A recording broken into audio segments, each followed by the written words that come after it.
Hi, this is Rabbi Orlofsky, and welcome to the Rabbi Orlofsky Show. Thank you for that half-hearted applause. And whether you're watching with our friends over at Torah Anytime, who are, of course, our producers, or wherever you watch or listen to your podcasts, as always, it is a pleasure to have you back for the experience.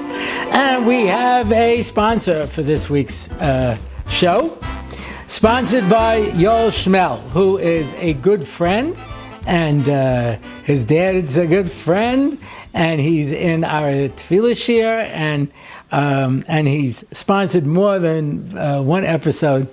So I want to read you this beautiful dedication. B'schus my beloved aishes chayil Ahuva. That's his wife. In honor of our 19th anniversary, B'chasdei Hashem, chaf Menechem Av. I thank Hashem every single day for sending her to me as the perfect match for me in this unpredictable world, and all the endless, undeserved bracha we have been zoche to experience together. Isn't that beautiful? So I think the message is clear, and that any husband who does not sponsor an episode for their wife, Lucy, you got some explaining to do. So just put it right out there. So I hope that he has ruined it for everybody else out there. So anyway, we are going to be standing by to see those sponsorships pouring in, because we don't have too many left. And we would like to keep the show going. So hope to see everybody thank their wife or their husband. Or their children, or their in-laws, or the parents, or a neighbor, or their barber. I don't really care, but just give us the money.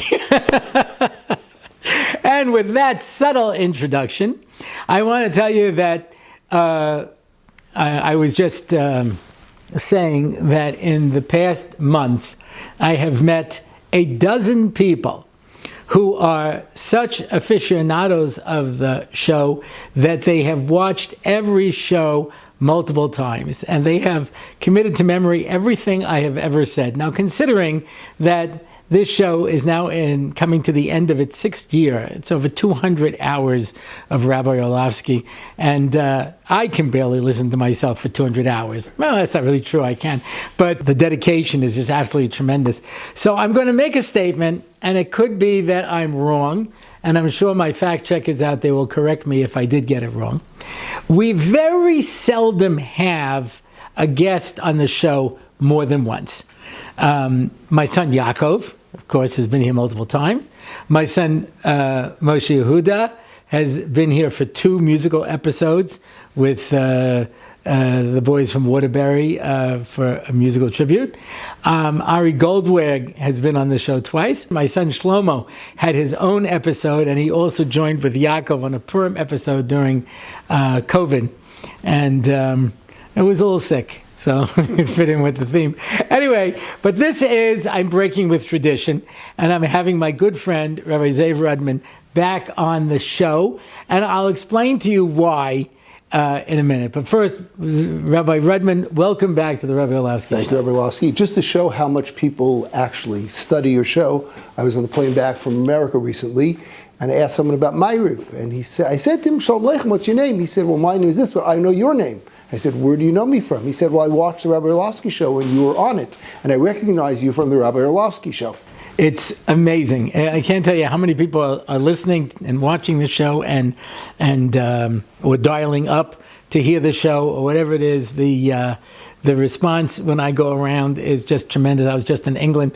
I can't believe how many people are listening to the show in England, and it's especially since it's a different it goes on the left side of the street instead of the right side. So, but that's okay, because you have to reposition anyway. So.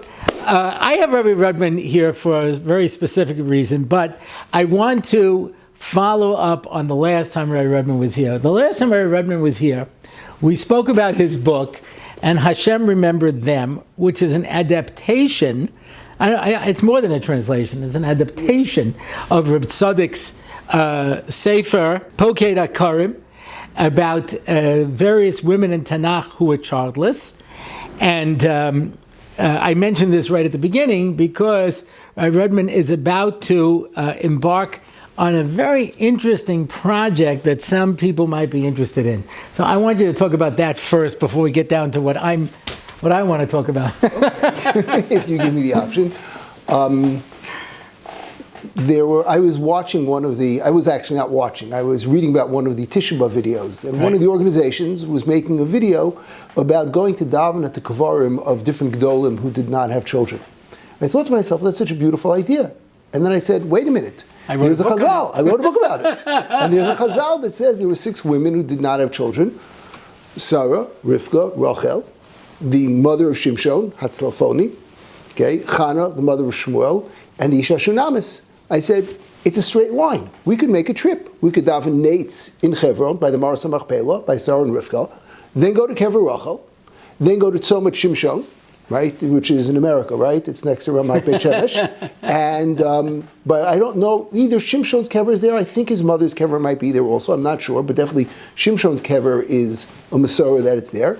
Then keep on going and either go to Kever Shmuel HaNavi, right outside, above Ramot, or even go to Shiloh, where Chana actually davened, and then just keep on going a little bit further north, near Afula, to the village of Shunam, where there's a Mesorah. Reb Chaim Kanievsky Zatzal and his Rebbetzin would send people daven at the house of the Isha Shunamis. A day tefillah tiyul, not a tiyul, day tefillah avoda, starting along the way of these people who the Chazal say who were answered. An amazing idea. When are you planning on doing this? I'd like to do it if I can work it out either before or after Sukkot this year, if I can organize it, if people are interested, to do it in a way that's mechubad and appropriate. My goal would be to daven nates and then go through the day davening like that. We'll see how it works out, but that would be my goal. That's how I'd like to be able to try to do it. I know there are a lot of people who are either wrestling with childlessness or who have children or family members who are wrestling with childlessness, to whom this would be particularly meaningful. And I guess the first question that everyone's going to ask is there going to be lunch? Yes. Okay, that's all. I imagine that's the most important question. And snacks along the way. Yes. But again, as you said, people, it's an issue that people wrestle with, families wrestle with, and listen, my mother, Olav Shalom, she would come to Israel, and even when she was very ill, like she was in a wheelchair, but she would always insist on going to a mukah to be able to daven for any of the grandchildren who still had to get married, and she knew that was very important to them. And so certainly to be able to have children, she used to tell me, I'm davening for this one, I'm davening for that one, that they should be zoche. So a trip like this would be very, very, very special. How would they contact you if people are interested? How would they contact me? Can I open up my computer? I actually there's actually a form online that has its own little email address for it, okay, which you can contact, which is Rudman.short.gy /tiyul form, TIYULFORM in one word. Or you can just email me directly at zaverudman, ZAVERUDMAN @gmail.com. So, Belina, we'll put this up on the screen there so that it'll be available for you, for those of you who may have difficulty with your attention, and you might tend to forget things, because if that case you... What were you about to say? I can't remember for the life of me. Anyway, but so I wanted to get that in, which you mentioned that project to me, but that's not the reason that I really invited you onto the show. I'll tell you why. We're filming this on Rosh Chodesh Elul. There's better than even odds that for those of you in America, this will still come out on Rosh Chodesh Elul, because I have to say that our producers over at Torah Time have an unbelievable ability to get the podcast out in record time. So it might even come out still Rosh Chodesh Elul. If not, it'll come out on the second day, I imagine. And before I spoke to you, I had already decided that I wanted to make a podcast about Elul, and I'll tell you what specifically. Everybody knows Elul. Elul! Yeah, Rebbetzin Foyer, who was Rav Gifter's daughter, told me, she says, they used to say in tells, the leaves on the trees would shake when it comes to Elul. Yeah. Now, for a lot of us, we have no idea what that means. Don't know what it means. Yeah. A lot of these things are amorphous. And so, if you say to people, what's the avoda of Elul? Do tshuva. And what's the avoda of the Aseres Mei Tshuva? Do tshuva. And what's the avoda of Yom Kippur? Do tshuva. And Yemei Shovavim, do tshuva. And Chanukah, it's also Yom Adin, do tshuva. And Sukkot, tshuva me'ahava. And Hoshana Rabbah, do tshuva. You know, and the Sfiras Haimet, do tshuva. You know, the 3 weeks, do tshuva. So, okay, but you know, if you're like me and you did tshuva early, so you're already perfect, there's nothing else for you to do, right? So you come into Elul and you have to figure, what am I going to do to make Elul meaningful? And I said there's 2 actual things that take place. One is more for men who go to shul, and that is, of course, they blow the shofar. And the second one is, even for women who are careful to daven, Shachris and Ma'ariv, or Nusach Svard, Shachris and Mincha. They say the kapitel L'Dovid Hashem Ori. And I was getting ready to speak about the significance of L'Dovid Hashem Ori when I happened to give my good friend Rabbi Rudman a call, and he told me about the L'Dovid Hashem Ori project. Now, before he speaks about that, he told me that he actually has a choveret, I guess I would call this, not so much a book as much a choveret that's going to be... It's a 100-page book it comes out. It's a book. Yeah, this is the pre-publication issue. It's going to be an actual book. It's a 100-page book on Amazon. You can get it on Amazon. It's Awakening the Heart, Elul to Yom Kippur, and I'll let you talk about it. Okay. So, Rabbi Orlofsky and I think alike in some ways, and which is very dangerous when we get together. And this has been for many years. People come to Rosh Hashanah, come to Yom Kippur, and they're not really sure what it is that they're supposed to do. So they come to shul, and they know they're supposed to daven. Right? They know they're supposed to daven, they're supposed to listen to Tkiyah Shofar. So one year I sat down and I said, well, what are we actually supposed to think about while we're blowing shofar? And I sat down and went through different svar and wrote a whole list of things that you're supposed to think about during Tkiyah Shofar. And then I should point out that Rudman is about Tokeya. So when he tells you this, it's... Well, when you're actually about to care, you're not thinking about much else other than actually getting the sounds out right. You told me that. But okay. But anything you want to think about, you think about beforehand. But this also is, well, what are we supposed to be thinking about? You know, and why are we blowing a Tkiyah Gedola? And where does the mother of Sisera come into this whole story that we blow 100 kolos because of her? Right. So I made an 8x4, guide what you're supposed to be thinking about as you're blowing shofar, which went over very well. It has thousands of downloads online. And there were 2 versions of it because our mutual dear friend Rabbi Nissel said this is way too complicated for most people, and he helped me make it in a way that for most people. So there were 2 versions. There's one version and the other version. It actually was featured in Mishpacha magazine 1 year before Rosh Hashanah. And then I said, wait a minute, but there's so many other things. There's Malchus, Zichronos, and Shofaros. There's Simonim. There's Tashlich. Like, why are we going to the fish with our Averis? And I sat down and I said, let's start from Elul, all the different minhagim and all the different things that we do, not just what we do, not the halachos, but why are we doing them? How are we supposed to approach them? What am I supposed to walk away from with these things? And I started writing and writing and writing. And over the past number of years, I've taught them to different students in different seminaries. And the result is this booklet of over 100 pages of all the different things, starting from Dovid and Tkiyah Shofar, all the way through till building your sukkah, Matzei Sukkos. What am I supposed to actually be thinking about? And that's what this is about. So this is a must-have, as far as I'm concerned, for anybody who is like me and just has this vague idea of do tshuva, as opposed to practical insights and steps and that's really what it is in this door. People, I remember reading a story in the Hamelech many years ago that made a deep impression on me. It was written by a girl who went to seminary, and she was now the year after seminary, and she had a regular job. She was going to school, and she was going into shul in Rosh Hashanah, and she says, how am I going to go into shul in Rosh Hashanah? When I was in seminary, we did, Pachad Yitzchak, and we did Chaim Shmulovitz, and we, did Bnei Yissaschar. We were prepared. We mamish understood. I haven't had time to prepare. How am I supposed to you know, she says, and I go into shul, and I see these alter bubbas with their old machzerim, and they start davening, and they start crying. I said, Mastama, they never saw a Chaim Shmulovitz, and they never saw a Pachad Yitzchak. They have it on a basic level, but we don't.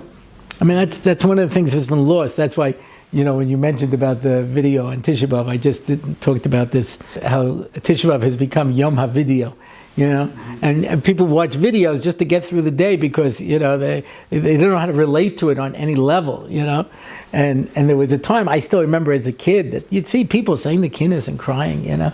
You don't really see that so much anymore today. But unless their feet fell asleep, then, you know, you understand. It is painful. It is painful.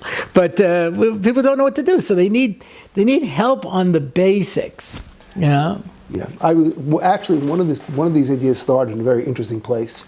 Before COVID, you know, there's BC and AC, before COVID, after COVID. So before COVID, my wife and I saw an advertisement once that they're looking for people to go to kibbutzim that are not yet religious, right, to go to help make a minyan there. We said, you know what? Our kids are all, Baruch Hashem, out of the house. Our sons are in yeshiva. The kids are, Baruch Hashem, married. We have no reason to stay here. Let's go. So we went. We went to kibbutz, I forget the name of the kibbutz, somewhere near Ramat HaSharon, a very wealthy kibbutz. And there was actually, we came with an entire minyan, and people came over a whole Yom Kippur. And for some reason, I was the oldest, but we were like, out of everyone else there was much younger, of the front people who came. They said, you know, why don't you speak? I said, well, I'm not really prepared. They said, okay, speak anyways. So they said, speak about Kol Nidrei, tell people what Kol Nidrei is. So it hit me as I was standing there, you know what Kol Nidrei is? Kol Nidrei is we annul our vows. Right. But what does that mean to the people here? And on the spot it hit me, you know what? We all have vows. We all have promises we made ourselves. I will never do this. I won't change. There was a guy in yeshiva that we taught who signed a promise to his friends that he wasn't going to change. You know? And what we're matir neder when Yom Kippur starts is, you know what? I'm going to allow Yom Kippur to go with me. I'm going to allow it to flow. And wherever Yom Kippur leads me, that's where I'm going to go. I'm not held back by my promises. And also, to me, that's what we're doing when we say Kol Nidrei. How'd it go over? It went over very well. Yeah. Yeah. How many people in the kibbutz came? For Kol Nidrei, 20 or so people came. By the time we got to Ne'ilah, it was full. Unbelievable. People were bringing their children, little children, saying, with their, you know, not being Shomer Shabbos, with their phones sticking out of their pockets, but bring their children. This is what we do in shul. That's a Sefer Torah. It's really unbelievable. It's Rav Shlomo Ranan's organization, Ayel Tashachar. It's really unbelievable to see such a thing. I mean, COVID one of the early Zionists, I forgot who it was, he said, we thought we were going to raise a generation of apikursim, but instead we raised a generation of amaratzim. Yeah. You know, so Moshe Dayan, he didn't care about religion one or the other, but he came from an irreligious kibbutz. His father on Pesach used to hang a loaf of bread outside the front door, like lahachis. And the later ones didn't have any lahachis. It's just nothing, you know. But this book arose from those ideas. What are we supposed to walk away from the different parts of Yom Kippur with? Right. And that's what I try to give over to people. Amazing. So this is a must. How would somebody get this? Is it going to be in farm stores? It's not going to be in farm stores. Farm stores don't like things that are pamphlets, and they don't like things that are seasonal, because then they have to return it to you afterwards. Right. So if you want to get it in America, you can just order it from Amazon. It comes the next day. If you want to get it out to Israel, once again, be in touch with me. I'm going to try to organize that people will be able to get it. The same address? The same address I said before. Okay. Yeah. zaverudman@gmail.com. Right. So all of this was by way of introduction to what I really wanted you to talk about, which is this Dovid Hashem Ori project. And it happens to be that what you told me was exactly what I wanted to do this week. I was going to do it myself, but since I don't know what I'm talking about and I would be bluffing, I figured since you actually know what you're talking about, why don't I have you talk about it? So let's speak about the Dovid Hashem Ori conundrum. What's a conundrum? It's like absolve. What is it? Would you say? A null. A null. Yeah. It's like a null. Yeah. It's like a guy says, he goes, I know judo, karate, jujitsu, and 3 other Japanese words. Anyway, so go ahead. So if you ask most people why we say L'Dovid, so you'll get probably one of the following 3 answers. Either L'Dovid Hashem Ori v'Yishi, they'll quote you the medrash that says Ori is Rosh Hashanah and Yishi is Yom Kippur. not a small yeshuv with a nice swimming pool outside of Beit Shemesh. Right. Or they'll say, Ki tzvineni b'suko, that has to do with sukkos. Right. Or they say, Lulei amanti l'ros b'tuv Hashem, and Lulei is osios Elul. Backwards, right? That's backwards, yeah. It's a Balaturim, actually. Balaturim on, yeah. Yeah, in Mol Hashem Es Levavcha is the osios of also backwards Elul. The tzavim. Right, the nitzavim, right. Right. So the Weshkol. So that's what they'll tell you. Okay, but again, what am I supposed to walk away with this from? Right, so now I'm saying it for 54 days. 51 days. 51 days. Gematria no. No. Right, Hoshana, right, Hoshana Rabbah, right, Hoshana Rabbah is Hoshana, 51 days. Right. Elul, Aseres Meitshuva, and through Sukkot, so it's for 51 days we're saying Dovid Hashem Ori and light, Yeshua, Sukkah, Lule, backwards, How am I supposed to relate? Ohalo, by the way, also it's brought down, the Haflah says Ohalo is Esrog, Hadassim, Lulav, Ve'aravos. And it's B'tsur Yiro Memeni. B'tsur is Beinonim, Tzadikim, Rishayim. So that's, now we're all done. We all know what we're saying, right? So that's all good. That's all tremendous. So there was one year during Elul, I was at someone's house for Shabbos, and he says to me, how come in L'David Hashem at the end, it says, and you brought Eidei Sheker on me. Eidei Sheker Vifeach Chamos. Yeah. Ask most people to translate Vifeach. Yeah. Okay, translate Vifeach. Vifeach Hamas. They have created your anger? Something like that. Or Eidei Sheker Vifeach Hamas. False witnesses. And Vifeach is actually tied also to the word of speech, from the word nafach, right? To breathe. Those who also speak evil against me, right? Right. So in the Pshat, obviously, that's talking about David Hamelech in his life, how people always spoke against David Hamelech. But what does that have to do with me? Right. Right? So what the guy asked me was, they're not Eidei Sheker, we're guilty. Okay. Why do we call them Eidei Sheker? So I gave whatever answer I gave, but it was interesting that there are people who are able to find insight in the David Hashem.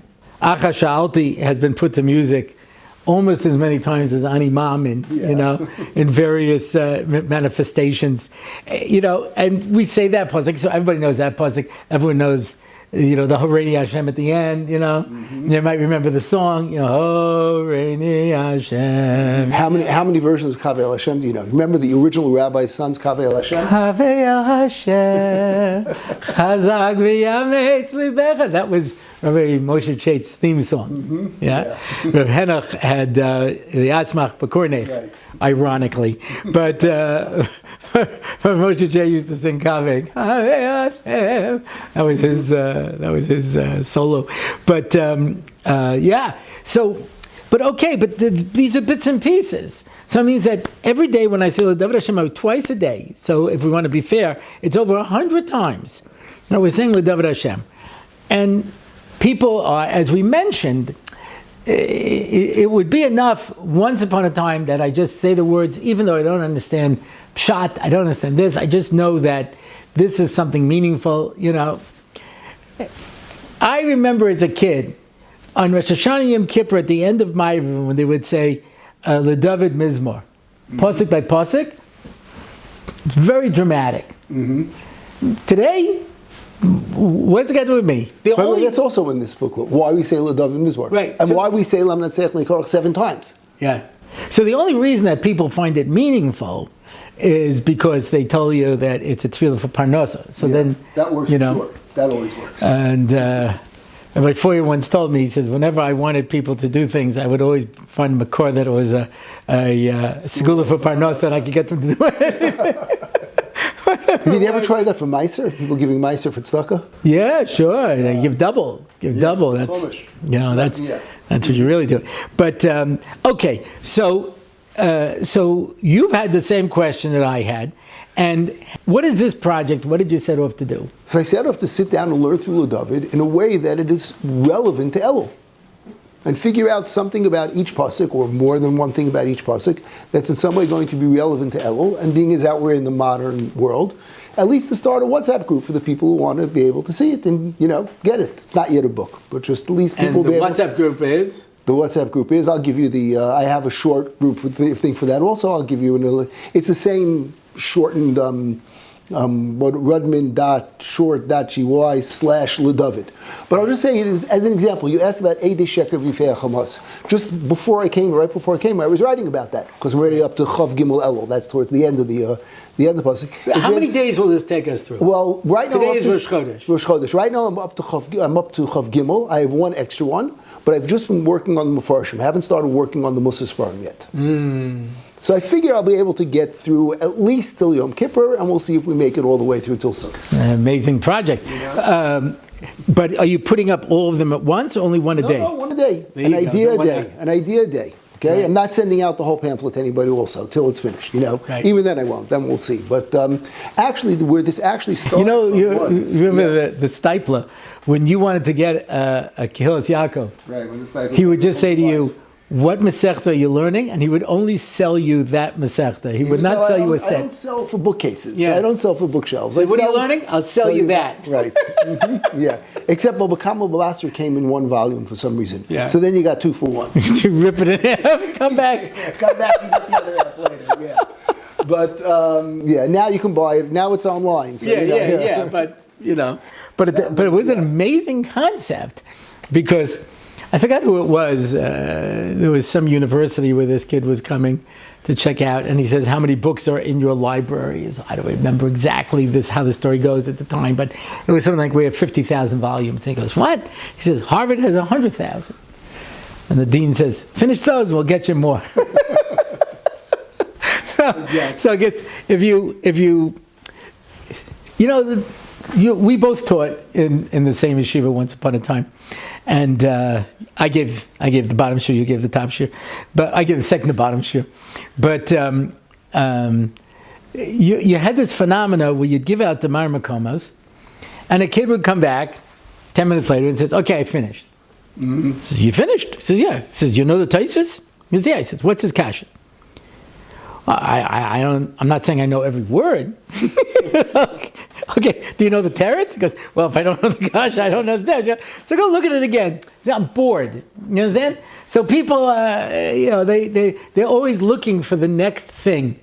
When I was a kid, I'm sure you remember this, you could go to certain shuls, and on Simchas Torah, they would sing Tzaveh Yeshuas Yaakov for 40 minutes straight. Mm-hmm. And it was no problem. Tzaveh, Tzaveh. You go to a chasana now? By the way, sing it Tziva. Yeah, okay. Mm-hmm. So I was in yeshiva. Anyway, but that's the second Hasidic reference you've made to me. So I see that after you wrote your parish with the Sfas Emes, they got you. Anyway, but it's like from Tzaddik, but yeah. For those who don't know, Rudman also wrote a parish on the Sfas Emes. Today, you go to a chasana, they can't sing a song for more than 3 minutes. Nobody has any patience for it. They can't build it up, and you miss the beauty of it. I told a story. Rabbi Nitzel wrote a book about Moshe Shapiro. So I told the story that I had heard that one Purim, Rav Gershenfeld asked him, "How did you become Rav Moshe Shapiro?" You know the story? No. So it's Purim, so you get away with it, He says, "Well, you got into trouble once." Yeah. Yodeh mazeh gvul? Yodeh mazeh over gvul? Did something, and he said to me, "Do you know what it means to go over the boundary?" I said, "Well, now I do." He says, "You know what a boundary is? You know what it is to go over the boundary?" So we get away almost anything on Purim, but and I didn't think it was so bad. But anyway, but obviously that's why I don't have Svarim and 1,000 Talmidim. But anyway, so he asked him on Purim. So he says, "I'll tell you." He says, "When I was a kid in Punovich, there was a blackout, and so you couldn't learn. So I went outside to play. I have no idea what that even means. He was outside to play with his friends. He says, and then we hear there's someone still in the base medrash. I overhear it, and it's Rav Dessler. And he's saying over a chazal.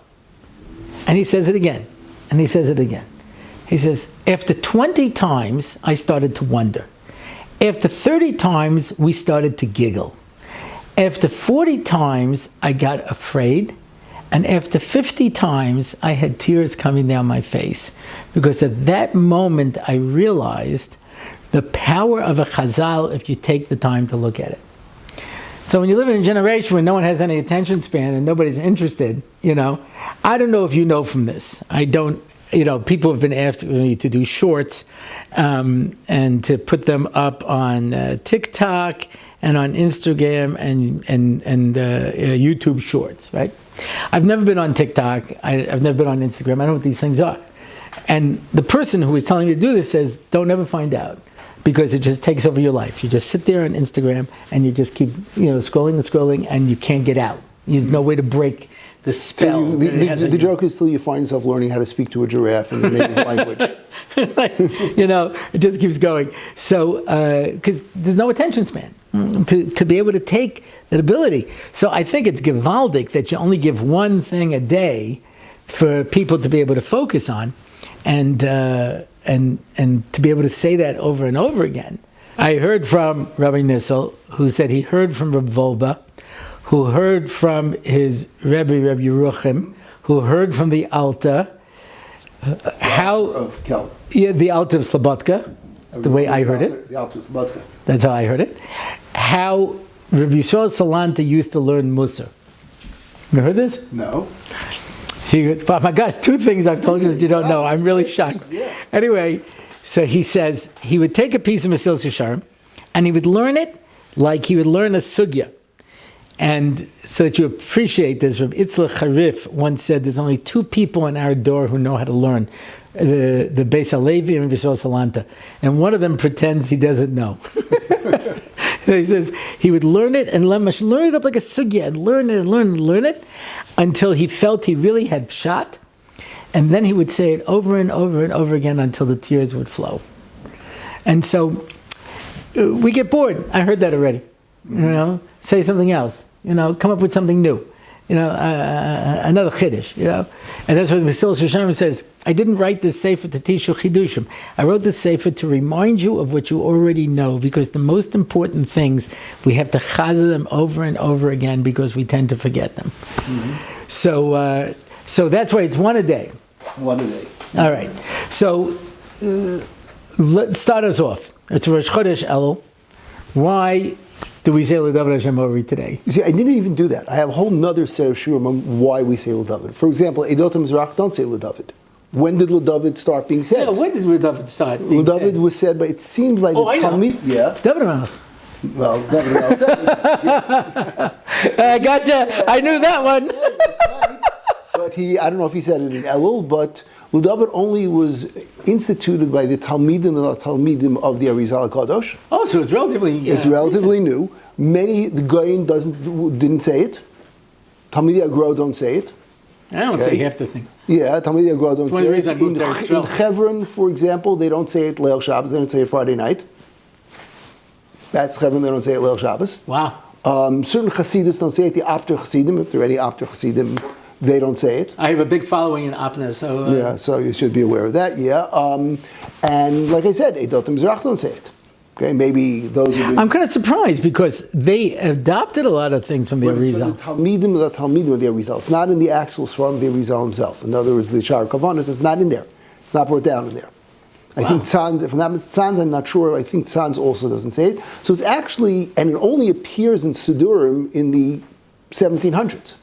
But I'm not even going into all of that. Now, how come Nusach Svarad says it at different times? I've been thinking about that. I don't have an answer why the difference in Mincha Ma'ariv. I have no idea. Right. I don't know. I haven't found an explanation for that yet.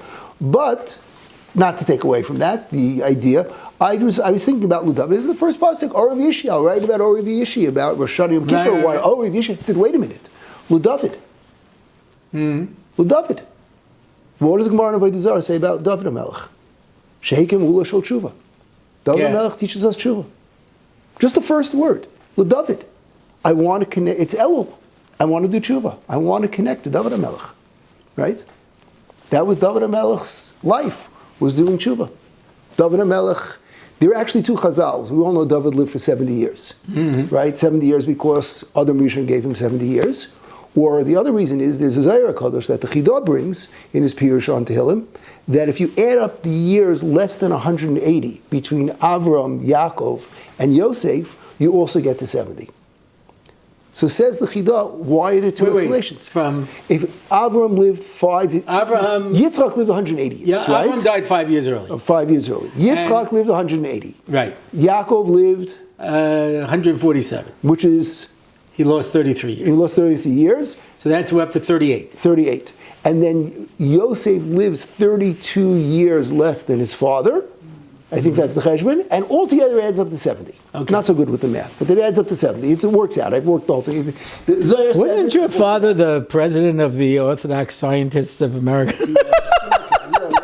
But I need to, I'm good at it. But there is... I knew you were bluffing. I knew you were bluffing. The point though is, ask the Chidah, he says, but why are there two explanations? One about from Adam Rishon because he did a sin, and therefore he had to give Dovid the 70 years because Adam is Rosh Tevos, Adam, Dovid, Mashiach. Even though Adam can't bring Mashiach, Dovid through Dovid will come Mashiach. And those are 70 years seemingly of tshuva, and 70 years of the Avos who are supposed to be perfect. He says, that's Dovid. Dovid Hekim Ula Shal Tshuva. Dovid on the one hand represents that when we sin, the first thing we have to say is chatasi. No mistakes. We don't give any excuses. We don't say, oh, it's because we said. When we see or hear the word LeDavid, we have to think about David saying chatasi. I heard from Rabbi Orlofsky. He said it's a gra. I couldn't find the gra. I asked him where it is. He says he doesn't know. He heard it from somebody else. That when Nasan HaNavi confronts David, he says chatasi, and there's a psik. And the gra says, why is it a psik? Because he's supposed to say chatasi avisi pashati, but he was so overwhelmed he couldn't get out the rest of it. He said chatasi, and that's it. He couldn't go on. I mean, there's a Kutzker that says if we actually thought what it means Baruch Atah Hashem, we die of starvation. Because we actually thought Atah, Kodesh Baruch Hu is now you, right in front of me.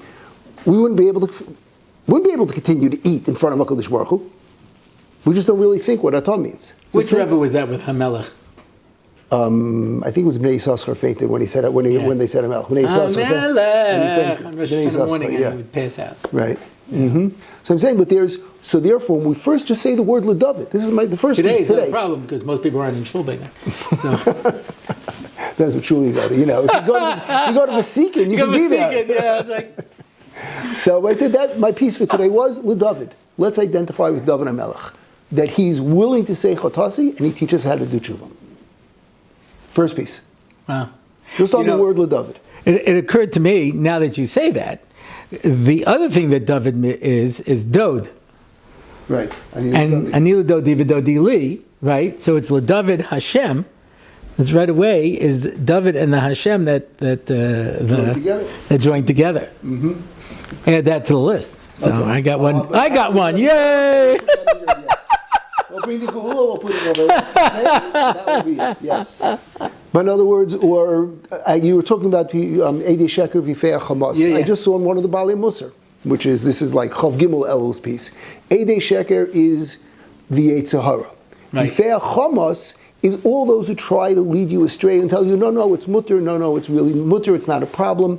Eidei Sheker is false. V'Fei HaChamas is the ones who try to blow things up and make things better and change things around so you don't actually really do what you're supposed to do, even though you know what you're supposed to do. It's very Mesilas Yesharim, right? In other words, there's the knowing what you're supposed to do and then not letting the Yetzer Hara lead you astray from what you're supposed to do. Right. So that's the two things. That's Eidei Sheker V'Fei HaChamas. Okay, that's another idea. And right.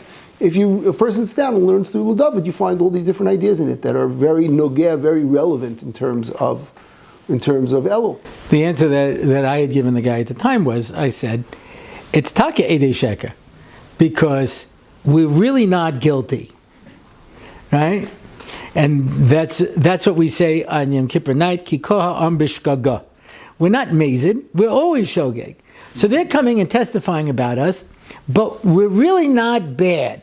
And that's the Gemara and Brachos, that nobody does a chait, except because of the Umas HaOlam and the Sa'ar Shebe'isa, which means that we're not really guilty. And the fact that people want to indict us and come and testify against us, it's not really true. We're not as bad as people would have us believe, and that's why I was speaking in a yeshiva many years ago for guys who were basically a work in progress. You know what I mean? Mm-hmm. All of us. No, not like all of us, like more than all of us. There was one yeshiva, which I won't mention now, but when I was recruiting for the yeshiva that we were in, an Israel night, everybody would get up for 5 minutes to speak about the yeshiva. So this one school, they would say, all the yeshivas are for guys who want to learn. We're for the guys who want to learn.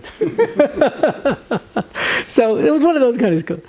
And I would say to them, I remember I was speaking, I said, what tzaddikim you are, that you guys could have hung around in America and partied.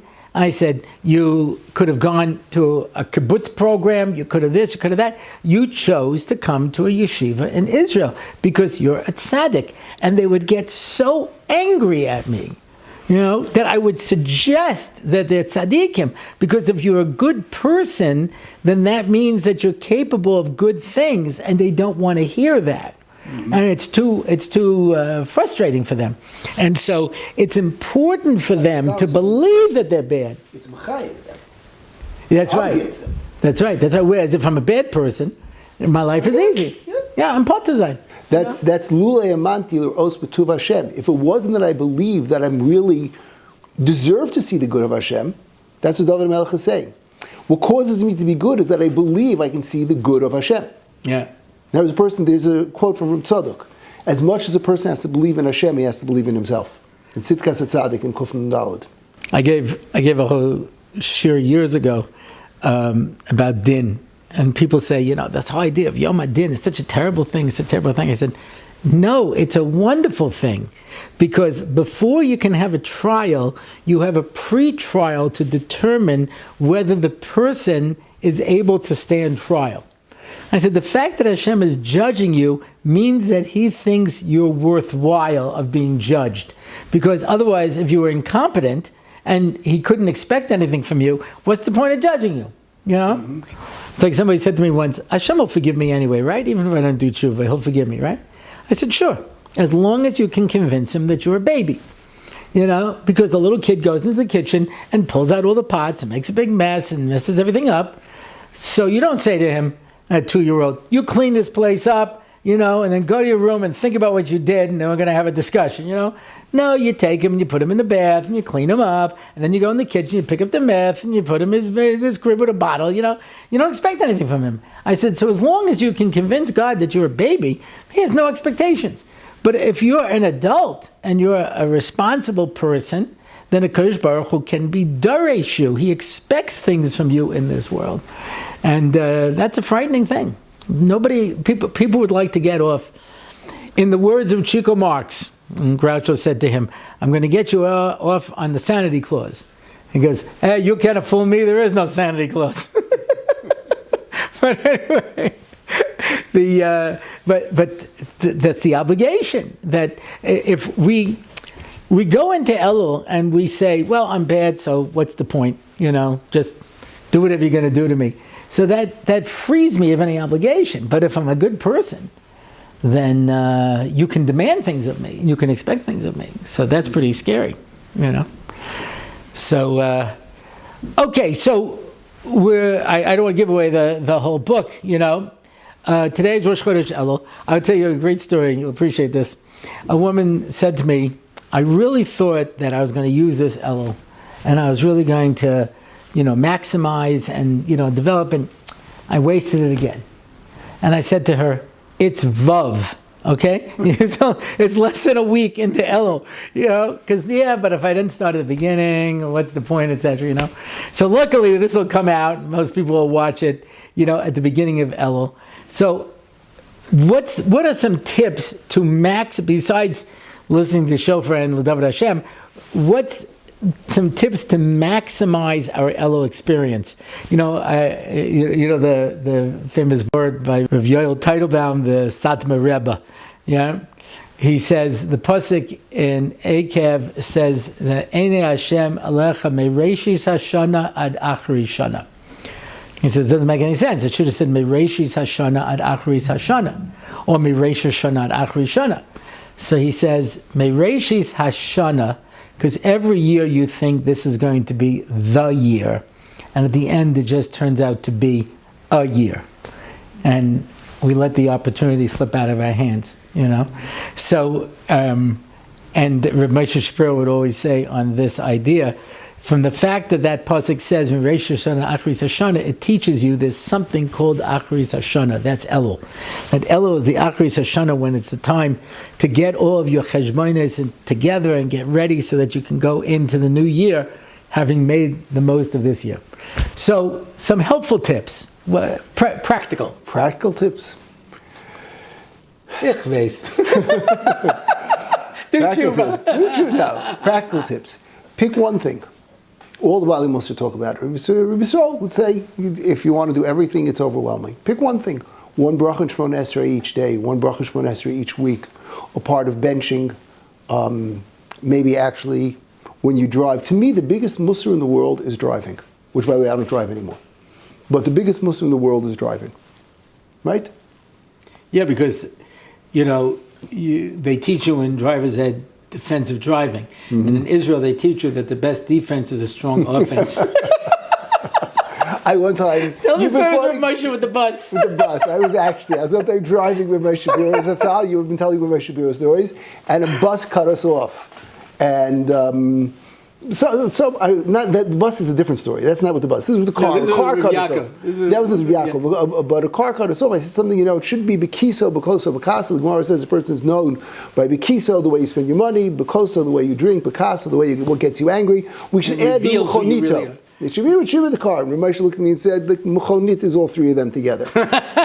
The way you drive your car. Seriously. Personally, if you want a practical way to work on Beit Adam L'Chavero, think about when we drive, just once a day, don't beep your horn at someone, especially if you like, once a day, be mevater to someone else on the road. If you do it in Israel, you'll still be stuck by that intersection. But okay. But I'm saying, in other words, I got to tell you first of all my best story, but then I want to tell the Reb Yaakov story. But the traffic light at Bar Ilan and Shmuel Navi went out. Mm-hmm. So this is Israel. Mm-hmm. Now, so that you appreciate this, in November 1965 or 66, my fact checkers will remember, there was a blackout on the whole East Coast of New York. I don't know if you were alive then. You're my age, so yeah. I don't know if you remember it. I was a kid. I was in 4th grade maybe, and a blackout. My brothers all took chairs and they went down to different intersections in North Merrick and stood there and directed traffic. They all volunteered. But here, it's Israel. So the blackout. Everybody went at the same time. And it was snarled beyond any chance. So one Israeli gets out of his car, he starts screaming, Yisraelim metumtabtem ma'itcha. And he tells this one, back up, and he backs up, until he finally clears the intersection, gets his car, drives away, and everybody moves back in. That was such a Musa Haskell. So I don't care about anyone else. You just got to get out of here, and then I'm done, But there was the famous story of Yaakov Kamenetsky, where he was driving with somebody, and there was a bus, and he says, let the bus go first, because Kvod Adam. It's covered Adam to more people. It's also Gemara in Bava Metzia, that the ship that has more cargo and more people goes first. Right. So just let them go first, it's covered Adam. Yeah. So you were driving with my ship. And a bus cut me off. I said, the bus goes first because it has more people. He says, no, because it's bigger and it will just run you over. He says, so everybody says, let the bus go first. He goes, cover the Adam. He goes, no, Sakanis Nefashis. This is Israel. He'll kill you in a second. I thought it was great, It's interesting. In this week's parasha, we have the mitzvah of setting up signs on the road to the Yer Miklat, so everyone knows how to go and get there safely, because there are always people waiting to kill you on the road as you run to the Yer Miklat. So so one is to choose one thing. I've been asked this question many times. How do you know which thing to choose? Something that you're capable of doing. That's number one. not something that's outside of your abilities to do. Which is more common. People always take something that they know they can't do, and then they fail. Like people say, I'm never going to speak Lashon Hara again. Yeah. Right? And I know people who speak Lashon Hara, and you know who I'm talking about. You know what I mean? And I'm prepared to name names. I was talking to a group, and I was explaining why a person speaks Lashon Hara, and I says, and do you know who speaks Lashon Hara? And they said, who? I said, no, you're missing the point. You know about the guy giving out Lashon Hara Sfarim, door to door in a building? Knocks on someone's door, we're giving out free Lashon Hara Sfarim. He says, no, we don't speak Lashon Hara here. But the guy upstairs in the apartment. So you take on something that's just too much, right? That's also built in, you're setting yourself up because you know you can't do it, and therefore you're not responsible for yourself. Right, and then you reinforce the notion that I can't change. This is in the introduction to Cheshbon HaNefesh. I took the two people who wanted to daven b'kavona, and I'll just put it out there. Did Benjamin Franklin write that? There's a rumor that Benjamin Franklin wrote Cheshbon HaNefesh. It's definitely, there's nothing wrong with using ideas and tools that came from outside. Whether the person who wrote Cheshbon HaNefesh saw Benjamin Franklin's ideas also, it could be. Yeah. But then he took and adapted it in order to be able to learn Mussar. Yeah. There's nothing wrong with doing that. You have to know, and this is something, if we just got there, there's a tendency to take all kinds of tools from outside the Jewish world and then use them in Avodas Hashem in various ways. Some are good, some might not be. It sometimes needs an Adam Gadol to decide, is this a tool that we need to take from the world outside and now utilize it in our Avodas Hashem? That's why I used to quote from the 7 Habits of Highly Effective People. And I always felt a little bad. And then I heard Rabbi Orlofsky say there's a lot of wisdom in there. So I said, oh, good, I can hide behind him. Exactly. No, if you need someone who's a Baal Mussar or a Baal Machshav and is able to say, there's Chochmah B'goyim Tami. Whereas he says that How to Win Friends and Influence People is not a good book because it just teaches you manipulation. It doesn't teach you midos, or how to become a better person. That's what he says in the 7 Habits. He says, that's why I'm trying to teach you how to become a better person and not just use techniques to influence people. So, so one is, that's why I always tell people, I say, how do you know which thing to choose? I said, if you write it down and you say, that's nothing, that's a good idea, because that means you'll succeed. When people go to Rav Shach and they ask him for an Eitzah, would Rav Shach would say benching Birchas Hamazon from a sitter or from a bencher? That was his big Kabbalah he would tell people. Yeah. So he was always telling people something that you can do. But at the same time, that has to be a stepping stone. Because once you see that you did something, then you can do something else. I had a daughter who had so many things she had to do before she'd go to sleep. She had to say this, and she had to learn this, and she had to do this, and that. She couldn't go to sleep. She would pass out on the couch in her clothes, with her contacts, and we would say, why don't you go to sleep? She goes, no, because I still have to learn Sefer Chavetz Chaim, I have to say my Tehillim. There's a mice like that with the altar. Someone who was a Bachur in Yeshiva who had all kinds of Kabbalahs and all kinds of learning, whatever, and his father came to the altar and said, how's my son doing? He said, he's so busy learning, he can't steig. It's very good. Very good, because that's what happens is people get distracted by they have that expression, the shiny object, along the way. So instead of focusing on the ikar, they let things distract them. Yeah, but I think a person needs to pick something doable, manageable in davening, in ben adam l'chavero, which is hard, not hard for us, and also something manageable, something that the best thing probably is to be something that you're not going to respond to. Something you're going to respond, you usually respond to, and I'm not going to respond to this. But it's not going to say anything. And obviously in terms of a little bit of learning, a little bit more, a drop more learning. But a drop, And I think people can, in some way, figure where they're going to. I'm going to listen to Rabbi Orlofsky's podcast instead of a YouTube video once a day. Oh no, that's not even a Kabbalah. That's a chiyuv gomor. Ki heim chayenu v'yorach yameinu u'vehem nege yoimam v'layla. To the point that you can recognize the guests on Rabbi Orlofsky's podcast. In Kiseitse, Rashi says the connection between shlucha ken and makeh, v'lo sachrosh, and kilei kerem, and shatnez and tzitzis, is mitzvah gereres mitzvah. So I said, but why is that the order? So I'm not going to go into the whole word, but I said because it begins, shlucha ken begins in a mokum hefker. So it doesn't touch me.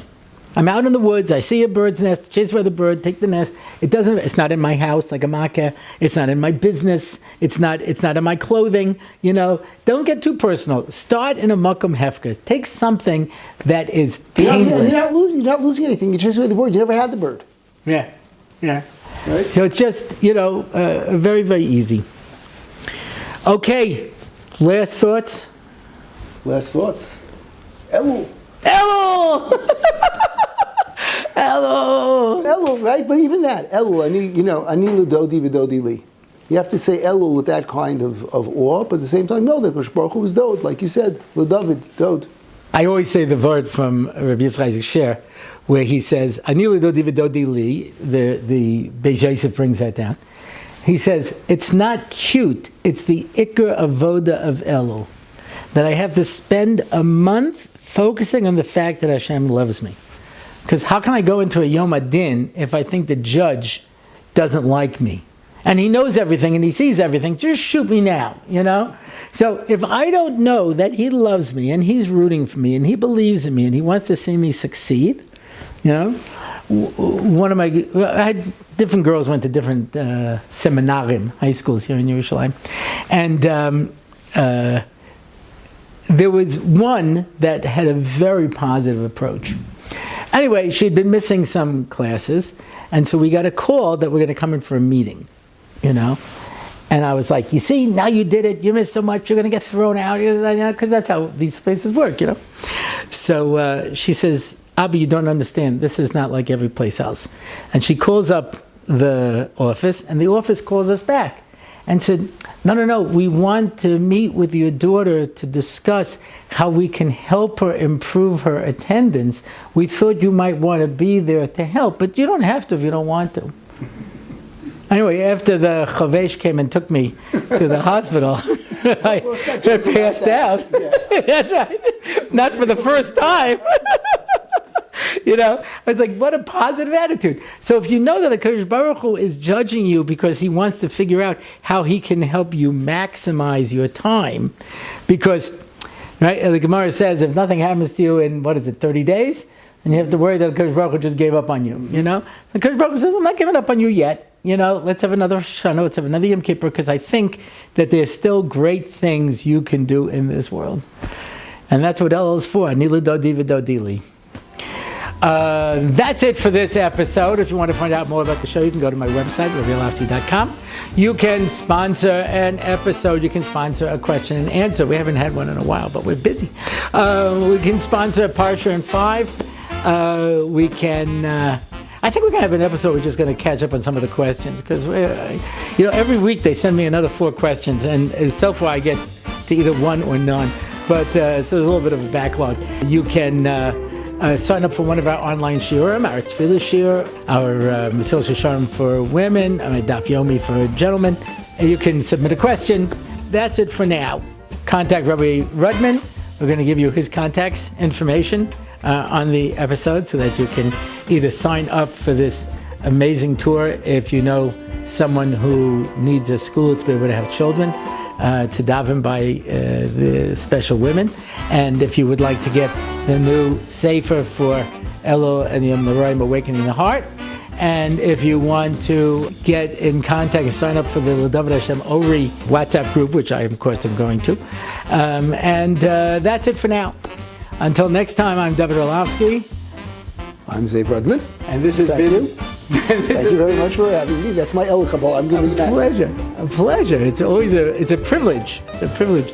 And until next time, this has been the Rabbi Orlofsky Show. It's the Rabbi Orlofsky Show. Torah and Simcha, ready to go. It's the Rabbi Orlofsky Show. Knowledge and wisdom will help you grow. Lots of fun in every episode. And we don't have to rhyme. No, we don't. It's the Rabbi Orlofsky Show on RabbiOrlofsky.com. Torah anytime, YouTube and more. It's the Rabbi Orlofsky Show.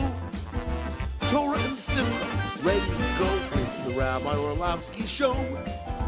Till next time, till we meet again. It's the Rabbi Orlofsky Show. It's the Rabbi Orlofsky Show. It's the Rabbi Orlofsky Show.